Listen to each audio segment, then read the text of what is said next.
regroup, to reflect, and to recommit. We come before you as a grateful nation, mindful of those who have donned the uniform, answered the call, and stood in the breach on behalf of freedom. You who chart the course of every life, know each one who answered to the distant horizon, to the storm-tossed sea, to the far-off watch. You have seen the quiet courage and the visible sacrifice, the sleepless nights, the lonely return, the unspoken burdens. You have carried the tears of family, the prayers of caregivers, and the hope of a grateful people. We remember those who fell, whose names rest beneath these stones, silent sentinels of our nation's promise. We remember those who yet bear in body or spirit the cost of service. Grant them your healing, your strength, and your peace. And to families who waited, who worried, who bore the weight of absence, extend your sustaining grace, O Comforter. We give thanks for the Department of Veteran Affairs, who daily honor our nation's sacred trusts. And we bless the veteran service organizations whose devotion ensures that no veteran stands alone. In honor of those who served, renew our covenant to tend the garden of democracy with vigilance and care, to serve with humility, to lead with integrity, to walk together as one people under your guiding hand. Underpin our labors with hope, our words with truth, our action with compassion. Let freedom ring not only on the battlefield, but in the everyday lives of your people. God bless the United States of America, that we may be true to the promise entrusted to us, vigilant in peace, resolute in service, defender of justice, and steadfast in gratitude. It is in your holy name we pray. Amen. Seated. I am honored to introduce the 2025 National Veterans Day Observance co-host organization, the American Veterans, better known as AMVETS. The organization began in 1944 when 18 World War II veterans met in Kansas City, Missouri to form the American Veterans of World War II. Just 3 years later, President Harry S. Truman signed Public Law 216, making AMVETS the first World War II veterans group chartered by Congress. Over the decades, its charter expanded to include those who served in every era from World War II to today, including members of the National Guard and Reserves. Today, AMVETS focuses on critical veterans issues such as mental health, suicide prevention, and ensuring women veterans receive equal recognition and opportunities. Representing AMVETS today is National Commander Paul Shipley, a U.S. Army combat veteran who served from 2004 to 2014, including a deployment to Iraq. Commander Shipley is the first post-9/11 veteran and one of the youngest leaders in AMVETS' 80-year history. Please join me in welcoming National Commander of AMVETS and co-host of today's ceremony, Mr. Paul Shipley, who will lead us in the Pledge of Allegiance and deliver remarks. Please stand for the Pledge of Allegiance.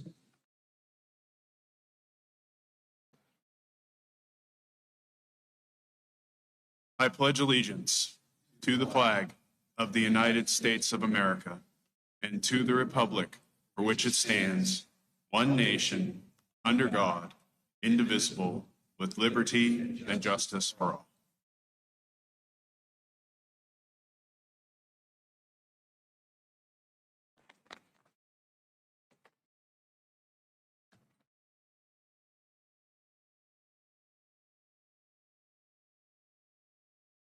Good morning, Mr.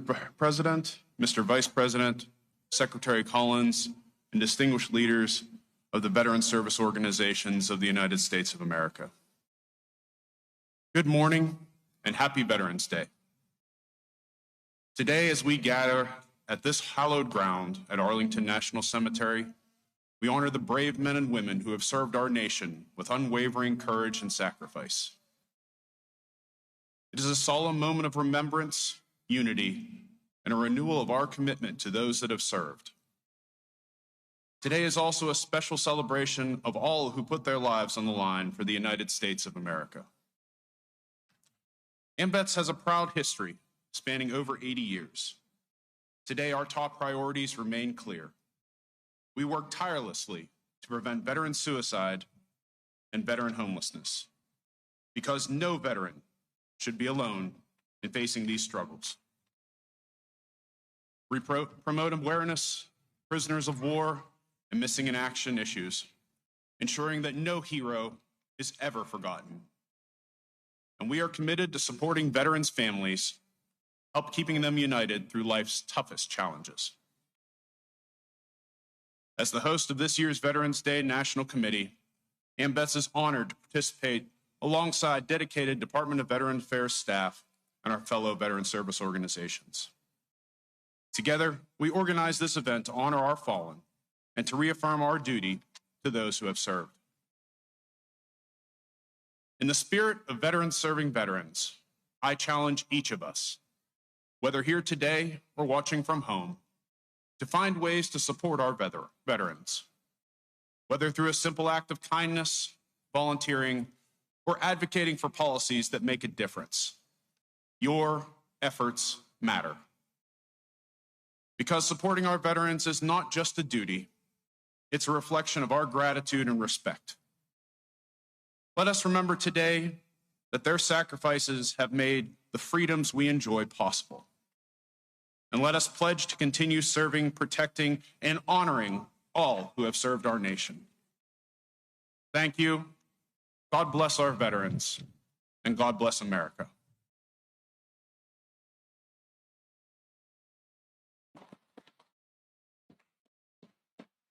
It is now my humble honor to introduce the 12th Secretary of the Department of Veterans Affairs.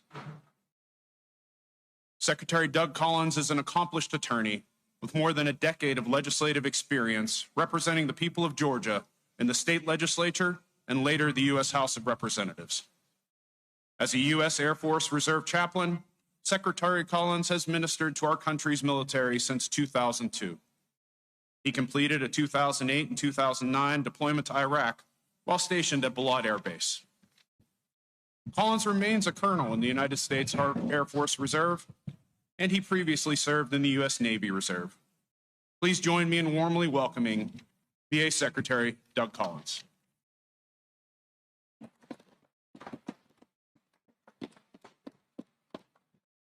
Good morning, everyone. Mr. President, Mr. Vice President, all the VSOs, all of our veteran staff here today, and welcome you to a place in which we honor our veterans, those who have served.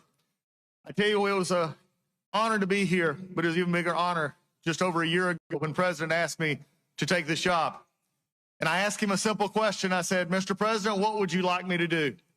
And he looked at me with a simple phrase. He said, take care of our veterans. I tell all the rest of the cabinet, I've got the best job in the world because I get to take care of the best people in the world, the veterans of the United States of America.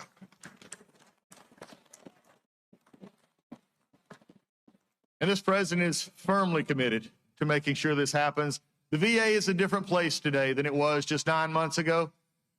9 months ago, there was more of an inner reflection. Now it is an outer reflection. The only thing that matters at the VA is that the veteran comes first. All we do is not about a bureaucracy or where we're from. It's about the veteran who walks through our door. Without the veteran, we have no job. The VA now understands that we do nothing else except take care of the veteran and do things for them. And under that direction from the president, we have lowered backlogs. We have increased wait times. And yes, Mr. President, we get them to community when they want to go to the community to see those doctors. And that's all just in the first 9 months. But the best part of this is that there is something to understand. Is that Veterans Day, unlike the others we celebrate, is about everyday people doing extraordinary things. Veterans Day is about men and women who come from small towns, hamlets, villages, and big towns. And they make a decision in their life to raise their right hand and say, I'm committing to something bigger than myself. I'm stepping forward where many will not. I am raising my right hand and committing myself to service to a country, as I said just the other day, to make and ensure that our military is the biggest and baddest in the world. Our veterans make that possible.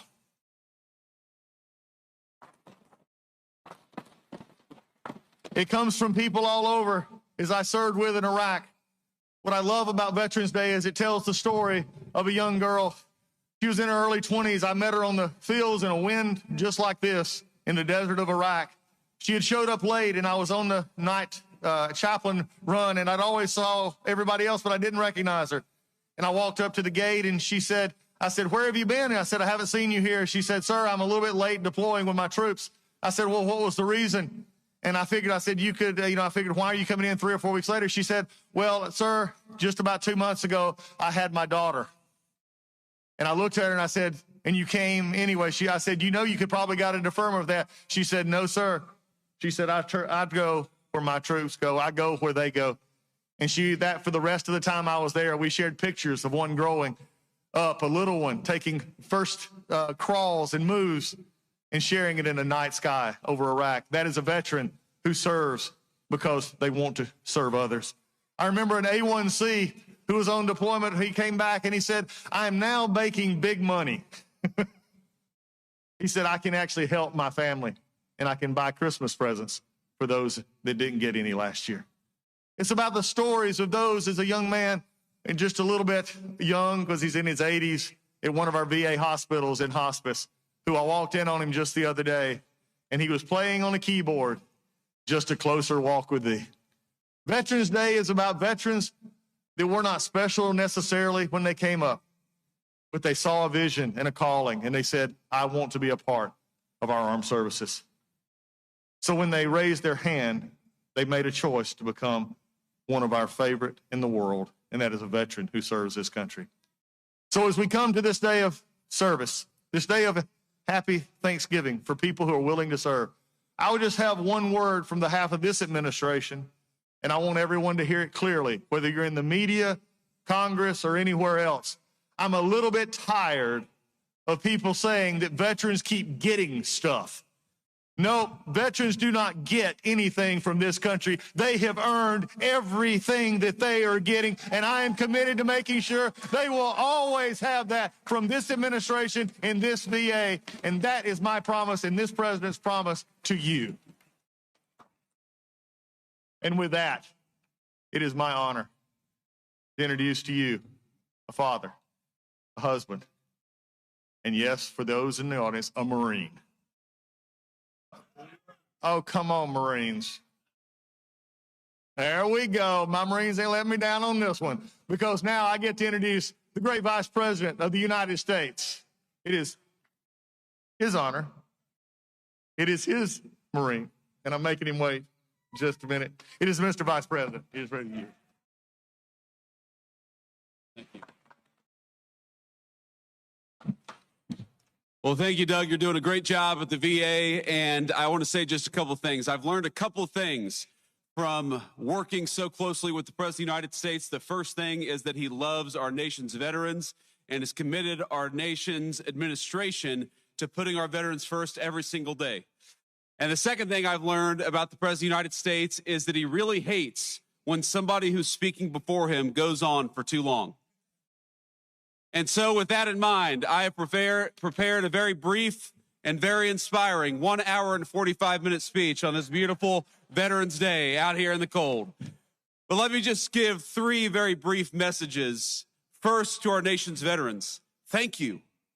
Thank you for serving and sacrificing. We've all got so many good stories of people that we served with over the years. During my 4 years of the Marine Corps, I met the very best of America. People who are willing to put on a uniform and risk their lives for their entire country.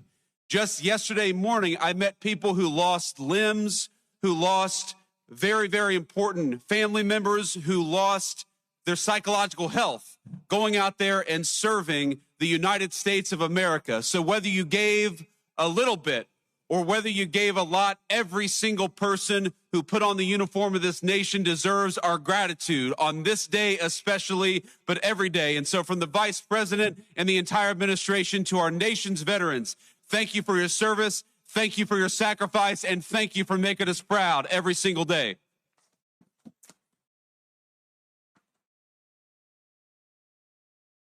The second message is to the nation's political leaders. I happen to believe that the most valuable resource that we have isn't the incredible wealth of natural resources of this country, as amazing as it is. The most important natural resource that we have is that we have hundreds of thousands of young people every single month who sign up to put on the uniform and risk their lives for their fellow citizens. That is a resource we cannot squander. That is a resource we must protect. And so, to every elected official who's here today, our obligation, our sacred responsibility to our veterans is to make sure that the American military is the bravest and best fighting force anywhere in the world, and to make sure that every time we ask our nation's military to go off to war, we give them the training, we give them the resources, and we give them what they need to kick the enemy's rear end and to come back home safely and quickly. That is our obligation to you.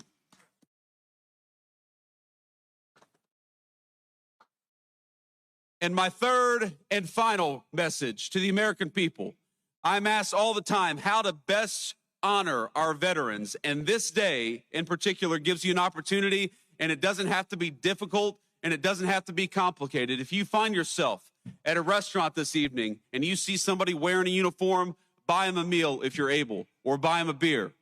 If you see a veteran of our nation's armed forces, if you know somebody in your family, give them a call and say thank you.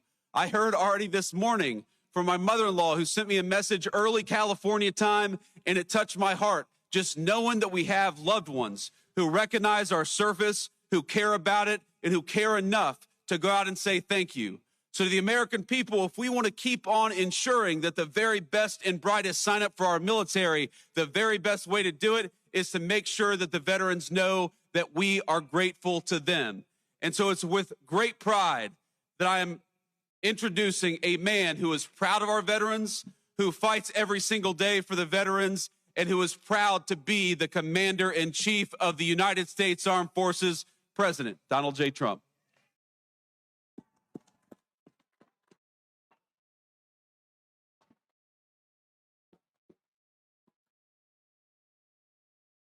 Thank you, JD. Thank you very much to our great Vice President. It was a good decision I made.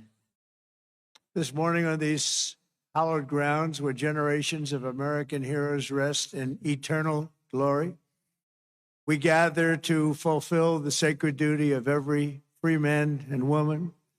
On Veterans Day, we honor those who have worn the uniform, who have borne the battle, who have stood to watch, and whose ranks have formed the mighty wall of flesh and blood, bravery and devotion that has defended our freedom for 250 years. Today, to every veteran, we love our veterans, we say the words too often left unsaid. Thank you for your service. Thank you very much.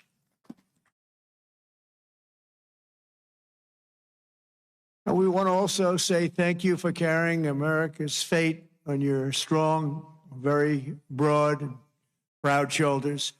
Each of you has earned the respect and the gratitude of our entire nation.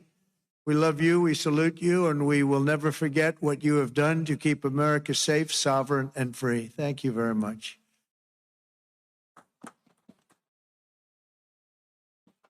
And we're also honored to be joined by a great man. He will go down as a great man someday. Speaker Mike Johnson. Speaker. Wherever you may be, Speaker. We love you, Speaker. There he is, right there. Good. Got a good location. He always gets a good location. And congratulations to you and to John and to everybody on a very big victory. We're opening up our country. Should have never been closed. Should have never been closed. I want to thank Secretary Doug Collins, who's outstanding, just done a fantastic job with veterans. We have a 92% approval rating. We took that up from 38% from a certain previous administration that we won't mention. Also, Secretary of War, we like the sound of that better than the other. Secretary Pete Hegseth. Pete, thank you very much. Thank you, Pete. Great job. Our great Attorney General, Pam Bondi. Pam, thank you very much. Thank you. Secretary Doug Burgum. Doug, thank you. Thank you very much for being here, Doug.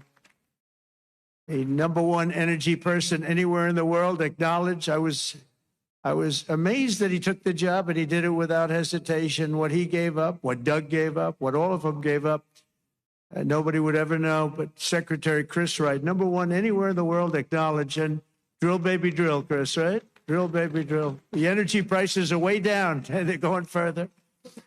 Secretary Linda McMahon, education, moving education back to the states, Linda, right? Getting it back to the states where it belongs. Secretary Laurie Chavez DeReamer, thank you, Laurie, very much. Director Russ Vogt, Director, thank you. What a good job he's doing. Cutting, but fairly cutting. Director Tulsi Gabbard, thank you, Director. Ambassador Jameson Greer, what a job he's done. We've taken in trillions of dollars in tariffs, and we want to keep it that way. It's been good for our country, I can tell you, including national security. General Dan Kane. General, thank you. He's a real general. And congratulations on wiping out the nuclear capability of Iran in about a matter of seconds once they got there. They traveled a total of 37 hours, but once they got there, they were very quick. And also to many other very distinguished guests. We have an amazing group of people. I'd like to name every one of you, but I think a lot of people would be upset. It's a little cold. The pages of American history are filled with the tales of titans, icons, innovators, and trailblazers who built this country into the greatest, most ambitious, and most prosperous nation the world has ever seen. And we brought it to new levels. I'll tell you, we were going in a direction for a period of time, but we've never been hotter than we are right now. This is the hottest country anywhere in the world.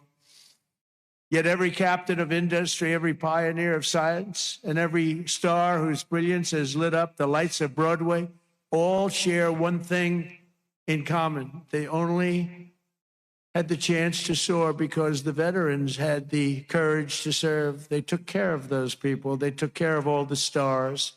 The stars that you read about wouldn't be here without our veterans. Everything we have, everything our country has achieved has been purchased by the muscle, spine, and steel of the United States military. We owe it all to the fierce and noble men and women of the Army, the Navy, the Air Force, Space Force, Coast Guard, and the United States Marines. Here's a guy. Our service members, our own words, are the greatest possible tribute to their immortal valor. Shortly before the Battle of Bull Run, Major Sullivan Ballou of Rhode Island became a big name, didn't he? Wrote to his dear wife, Sarah. He said, "I know how great a debt we owe to those who went before us," he said.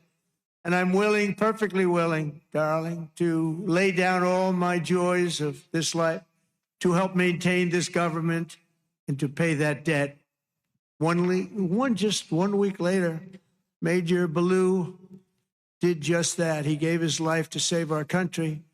On the night before he jumped into the dark skies over Normandy on D-Day, Colonel Bull Wolverton knelt with his men in prayer. "Dear God," he said, "we ask only this, that if we die, we must die, and we as men would die without complaining, without pleading, and safe in the feeling that we have done our best for what we believed was right. We must do what is right." Colonel Wolverton, too, died for us so bravely in battle. Today, we remember with overwhelming gratitude the more than 1 million American service members who have made the supreme sacrifice and laid down their lives for the good old USA. Generation after generation, America's warriors have left behind the comforts of home and family to face violence, evil, and death so that our families could know joy, goodness, and peace. We honor them so strongly. Our heroes have lived through unthinkable nightmares so we could live the American dream. And the American dream is coming back again, stronger than ever before, and you'll see that as the next few years evolve.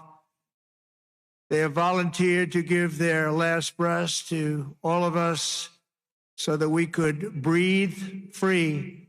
And today we know without any doubt in our hearts that after 2.5 centuries, America stands tall because America's veterans stood so strong. And soon our country will be stronger than ever before.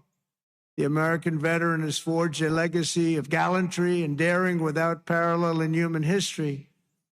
In September 2009, Army Captain William Swenson was driving through the Afghan mountains when his convoy was ambushed by over 60 Taliban insurgents. He and his comrades were pinned down for hours without artillery or air support. A fellow soldier was shot in the chest, and Captain Swenson crossed an open field to aid his brother in arms. People said, "Don't do it, Captain, don't do it." He did it. When the terrorists closed in around them and demanded their surrender, Captain Swenson threw a grenade at the enemy and rallied his men to break their advance. He then carried the wounded soldiers hundreds of yards to a rescue helicopter before charging back 3 times, back and forth, into the fire to save the wounded and bring them home. Even after 7 hours of fighting, he refused to leave any man behind. Retired Lieutenant Colonel William Swenson is here with us in Arlington. And for his actions that day, he proudly wears the Congressional Medal of Honor. Colonel Swenson, thank you very much. Thank you very much, please. Thank you. Thank you very much.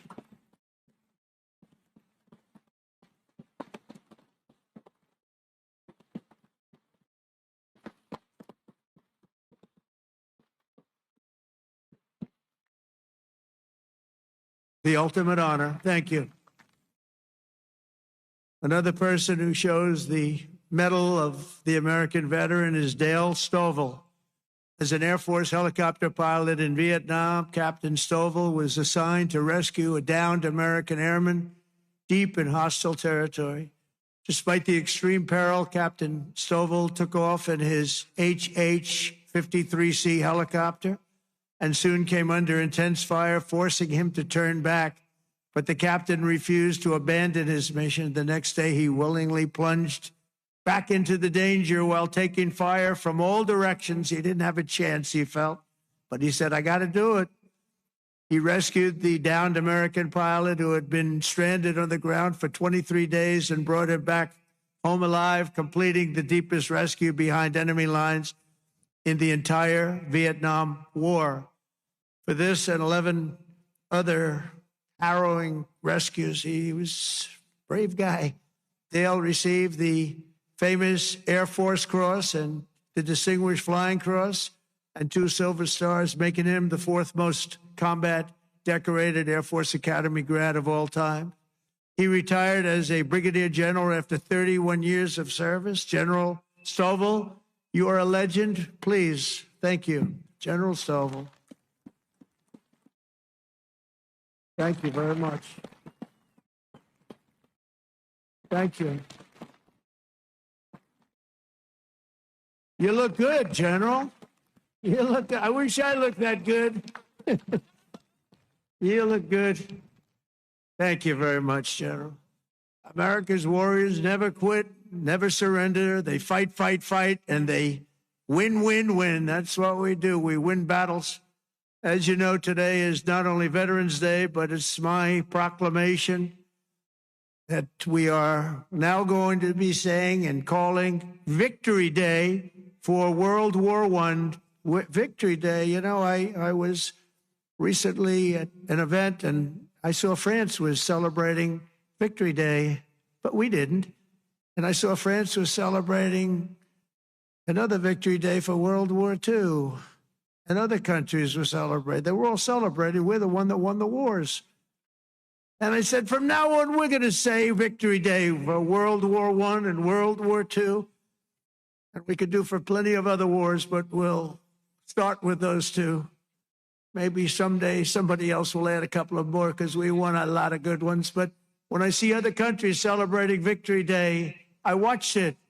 I watched UK, I watched Russia. They were celebrating Victory Day, World War II. And I said, we got to have a Victory Day. Nobody even talked about it in our country.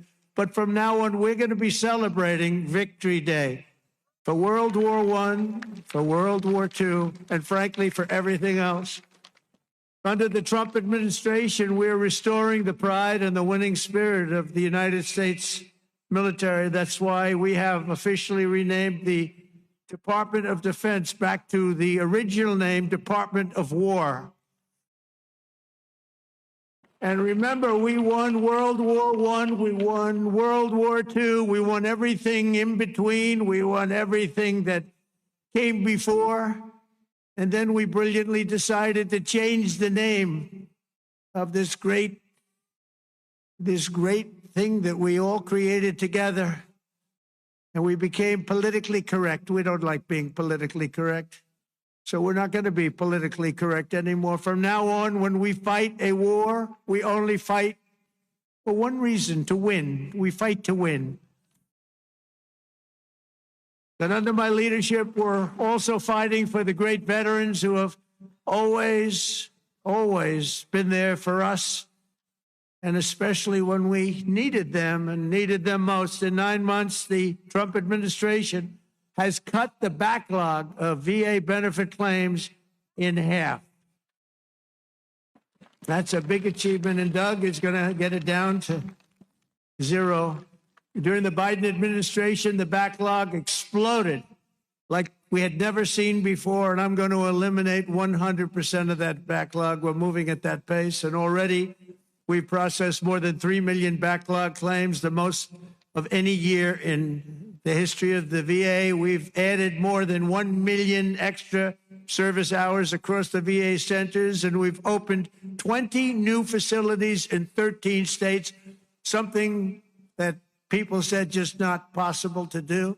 We also have brought back VA choice and VA accountability, taken away by the Biden administration, so that when you have to wait online, you go out and you get yourself a doctor. We pay for the doctor if you have to wait. And the other thing is we fired thousands of people who didn't take care of our great veterans. They were sadists, they were sick people, they were thieves, they were everything you want to name, and we got rid of over 9,000 of them. And then when Biden came in, he hired them back, many of them, but we got rid of them. And I think we got rid of them permanently. We replaced them with people who love our veterans, not people who are sick people. We're also confronting the challenge of veterans' homelessness. And earlier this year, I signed an order establishing the National Center for Warrior Independence to house up to 6,000 veterans in need. And we will not stop until we have ended the tragedy of homeless veterans once and for all. I'd see in New York where people that came into our country illegally, would be put up in hotels, and veterans would be sitting on the sidewalk outside of that hotel where these other people are put in. And many of the people that came in were put in from prisons. They were murderers. They were drug dealers. They were people that we didn't want in our country. They were staying in hotels, luxury hotels, and our veterans were sitting on the sidewalks watching them go in. I said, that's never going to happen under this administration. I also signed the VA Home Loan Program Reform Act, because no veteran should be kicked out of their home for what they call a late payment. It's not happening. And I'm pleased to report that since January, the veterans' unemployment rate has fallen by more than 26%. That's amazing. Work hard on that. And I also want to give a very special thanks to all of the veteran service organizations that work so hard. They're all represented here today. But they work so hard on behalf of our great veterans, and one of the heroes who reminds us of why we fight for those who served in uniform is Army Major and West Point grad Jonathan Turnbull. In 2019, Jonathan was conducting an operation in Syria when a suicide bomber approached and detonated his vest, leaving Jonathan gravely wounded, so badly wounded, they thought he had no chance. The injuries were so severe, the doctors gave him, everybody, they just looked, they all cried. They knew him, they loved him, and they were just crying. They said, no chance. He was resuscitated 3 separate times and he underwent 22 surgeries, but he refused to give up. He wanted to live. He loved this country. He loved his family. He wanted to live. He was going through hell. I visited Jonathan at Walter Reed in 2020, remember it so well. And today I'm delighted to say that Jonathan is not only alive, he is here with us, back on his feet and living a great life alongside his beautiful wife, Samantha, and their 3 incredible children. Jonathan, Samantha, please, God bless you. God bless you. Thank you. Where are you? There he is. There he is. Beautiful. Thank you very much. Thank you. You're a tough guy. You're a tough one. Nobody could have gone through what you went through. He's doing good, isn't he, huh, Samantha? Thank you very much, both. And in conclusion, from the very beginning of our country, our great American flag has always been shielded and protected by a special cast of citizens who has stepped forward to safeguard liberty's cause. When danger came, when duty called, when Almighty God asked, who had the will and the strength to defend the land of the free, each and every American veteran stood up and said, here I am, send me, here I am. They've come from every corner of this nation, from the cornfields of Iowa to the hills and valleys of California, from the steel towns of Pennsylvania to the vast plains of Texas, from the banks of the mighty Mississippi to the 5 boroughs of New York City. With selfless commitment and unyielding conviction, they made themselves America's ramparts and became the shield between our homeland and those who would do us harm. With everything they had, they did one thing above all else. They put America first. On the decks of destroyers, beneath the thunder of cannon fire, in the cockpits of our beautiful B-2 bombers. Aren't they beautiful now? We respect them so much. What a job they did. That in an instant completely obliterated Iran's nuclear capability, of which we have just ordered, I have to say, many more of the updated versions of that incredible piece of art. They defended the American Republic, dispensed American justice, crushed the enemies of freedom, and vanquished the forces of wickedness and evil. That's what we've been doing. Because of what every veteran has done today, the flame of liberty shines bright. The people of our nation sleep safe.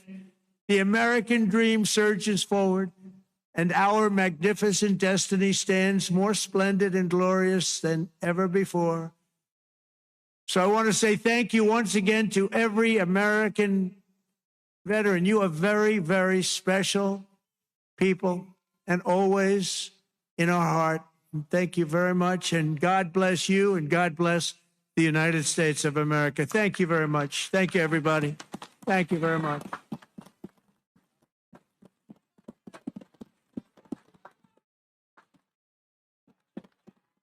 Thank you very much.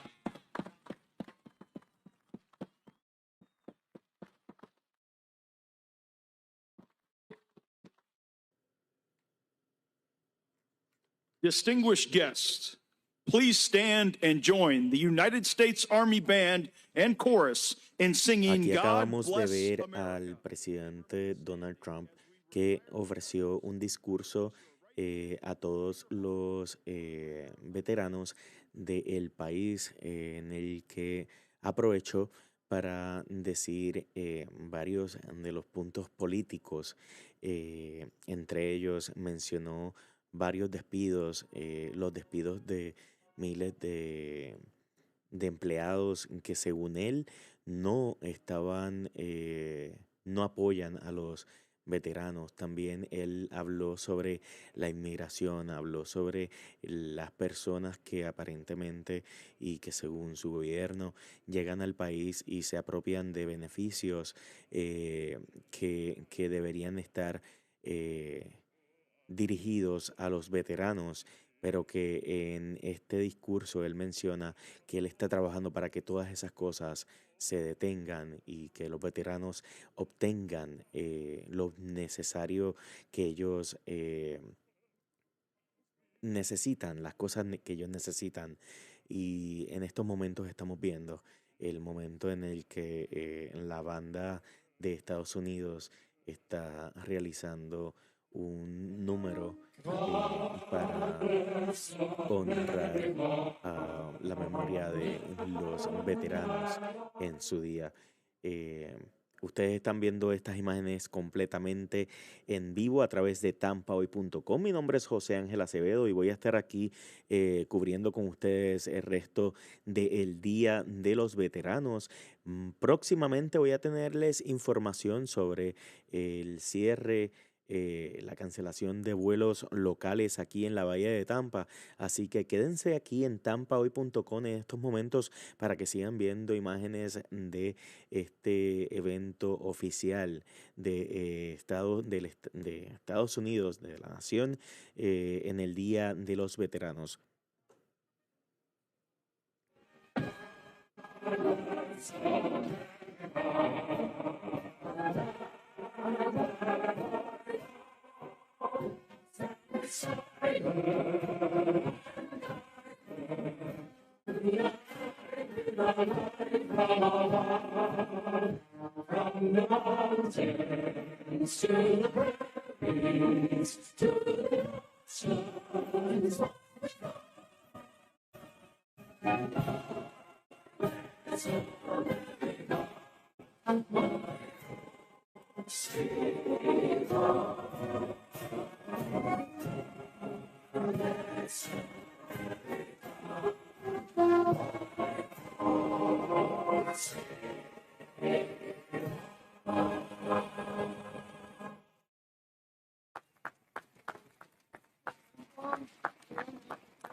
Retire the colors.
This concludes the 2025 National Veterans Day observance. Please remain at your seats for the departure of the official party. Thank you for joining us today to celebrate and honor all who served.